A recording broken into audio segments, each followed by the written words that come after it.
সকাল সকাল বানুদা দিয়ে গেল। বানুদা মানে পাড়ার বানুদা, ছোটোবেলার বন্ধুও বটে, মাছ ধরা এক্সপার্ট। ওকে সবাই বলে থাকে মেছো বানু। দেখতেই পাচ্ছেন একবারে টাটকা শিঙি মাছ, জ্যান্ত। এরকম পাওয়া খুব সত্যিই ভাগ্যের ব্যাপার। খুবই সুন্দর মাছগুলো দেখতে পাচ্ছেন। তো মা এগুলোকে বেছে ফেললো, দেখতেই পাচ্ছেন বেছে কত সুন্দর। বললো ডাঁটা দিয়ে আলু দিয়ে ঝোল করতে। নিয়ে নিয়েছি ডাঁটা, আলু, টমেটো, হ্যাঁ, সঙ্গে নিয়েছি আদা বাটা, রসুন বাটা, সর্ষে বাটা এবং সব গুঁড়ো মশলা একসঙ্গে নিয়ে নিয়েছি। কাঁচা লঙ্কা নিয়েছি, আলুগুলো কম ভেজে নিয়েছি, ডাঁটাগুলো ভেজে নিয়েছি। এবার আমি মাছগুলোকে ভেজে নেব। দেখতে পাচ্ছেন মাছগুলোকে দিয়ে দিয়েছি, সুন্দর করে ভাজা চলছে। তবে এই মাছ খুব ফোটে, তাই ঢাকা দিয়ে ভাজতে হয়। আমি ঢাকনা দিয়ে ঢাকা দিয়েছি, ঢাকা দিয়ে ভাজছি। গ্যাসটা কমিয়ে দিয়ে সিমটা করে ওটাকে উল্টাতে হবে, নাহলে ফুটবে। হ্যাঁ, খুবই ফোটার ভয়, আস্তে আস্তে করে উল্টে নিচ্ছি। হ্যাঁ, খুব ফোটে দুমদাম করে। হ্যাঁ, দেখতেই পাচ্ছেন। সুন্দর করে এটাকে ভেজে নিচ্ছি। হ্যাঁ, তবে হ্যাঁ, এটাও ঠিক, এই মাছ খুব বেশি ভাজতে হয় না। কেন হয় না? না, এই মাছ নরম রাখলে এর টেস্ট বেশি থাকে। মা বললো খুব কড়া করে ভাজবি না, কড়া করে ভাজলে এর কোনো স্বাদ পাবি না, এর কোনো স্বাদ থাকবে না। হ্যাঁ, দেখছেন কেমন লাল লাল হয়ে এসছে। হ্যাঁ, সুন্দর করে একবার ভেজে তুলে নিলাম, বাকি কটাকে আর একবার দিয়ে ভাজবো। হ্যাঁ, আর একবার দিয়ে দিয়েছি ল্যাজগুলো, মুড়োগুলো, এগুলো সব দিয়ে দিয়েছি। হ্যাঁ, সব মাছগুলো আমার ভাজা হয়ে গেছে। এবার আমি রান্না করব। কড়াইয়ে তেল দিয়েছি, তেল দিয়েছি শুকনো লঙ্কা, পাঁচ ফোড়ন, তেজপাতা, কালো জিরে, গোটা জিরে। এগুলোকে একটু ভালো করে নেড়ে চেড়ে নিচ্ছি। হ্যাঁ হ্যাঁ, এবার দেখতে পাচ্ছেন এগুলো একটু লাল লাল হয়ে এসছে। এবার আমি পেঁয়াজ দিয়ে দিচ্ছি। পেঁয়াজ, পেঁয়াজটাকে ভালো করে নেড়ে চেড়ে থাকবো, ভালো করে লাল করে ভালো করে ভেজে নেবো পেঁয়াজটাকে। হ্যাঁ, পেঁয়াজটাকে ভাজতে লেগেছি। ভালো করে তেলে মাখিয়ে নিচ্ছি, পেঁয়াজটাকে সুন্দর করে ভেজে নিচ্ছি। হ্যাঁ,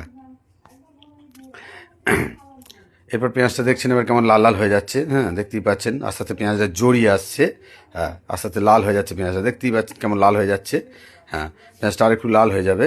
হ্যাঁ, এবার দেখতে পাচ্ছেন কেমন সুন্দর একটা কালার এসে গেছে পেঁয়াজটা। এবং আদা বাটা, হ্যাঁ দিলাম আদা বাটা 1.5 চামচ মতো আর কি। হ্যাঁ, রসুন বাটা দিয়ে দিলাম একটু, ওই, হ্যাঁ 1 চামচ মতো দিচ্ছি, একটু কম আছে, আর একটু দিয়ে দিলেও হয়। হ্যাঁ, দিয়ে দিলাম। তো সুন্দর করে এবার এটাকে পেঁয়াজের সঙ্গে মিক্স করে নিয়ে ভালো করে একটু হালকা কষে নেবো। হ্যাঁ, এটাকে একটু কষে নিতে হবে, নাহলে পরে গন্ধ হবে আদা রসুনের। তাই একটু গন্ধ কাটানোর মতো করে আস্তে আস্তে কষে নিচ্ছি। হ্যাঁ, এবার দেখুন পেঁয়াজ আদা রসুন সুন্দর করে মিক্স হয়ে তেল ছাড়তে লেগে যাবে। টমেটো দিয়ে দিলাম, পাকা একটা টমেটো আমি দিয়েছি। টমেটোটা দিয়ে একটু নেড়ে চেড়ে নিচ্ছি। হ্যাঁ, একটু নেড়ে চেড়ে নিই। এবার আমি একটু এতে অল্প একটুখানি জল অ্যাড করছি, কারণ পেঁয়াজগুলো আদাটা তো লেগে যাচ্ছে। বাকি মশলাটা তৈরি করার জন্য হালকা একটু জল অ্যাড করে দিয়েছি। সুন্দর করে মশলাটাকে নেড়ে চেড়ে নিয়ে আমি গুঁড়ো মশলাগুলো এবার আস্তে আস্তে দিতে থাকবো। হ্যাঁ, দিলাম এই যে জিরে গুঁড়ো, ধনিয়া গুঁড়ো, হলুদের গুঁড়ো দিলাম, হলুদের গুঁড়ো আচ্ছা 2 চামচ দিলাম। আর আর দেবো লঙ্কা গুঁড়ো।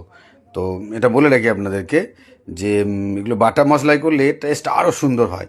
এই যে লঙ্কা, হলুদ, বিশেষ করে জিরে ধনিয়া, এগুলো যদি বাটা মশলা হয়।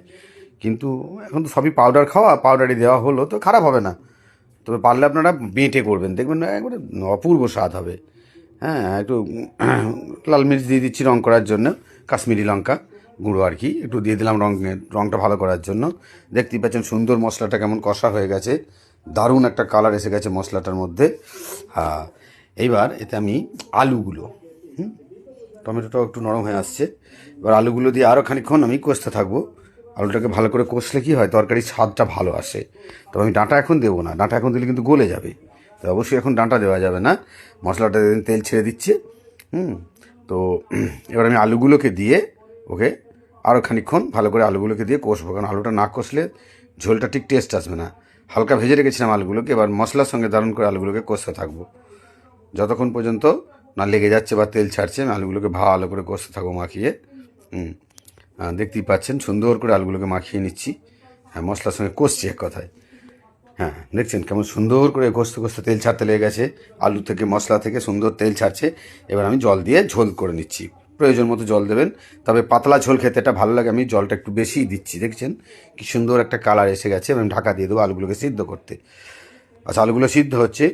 তো মা বলেছিল যে একটু বড়ি দিলে নাকি আরও ভালো হবে, ডাঁটার সঙ্গে আলুর সঙ্গে একটু বড়ি দিয়ে দিলে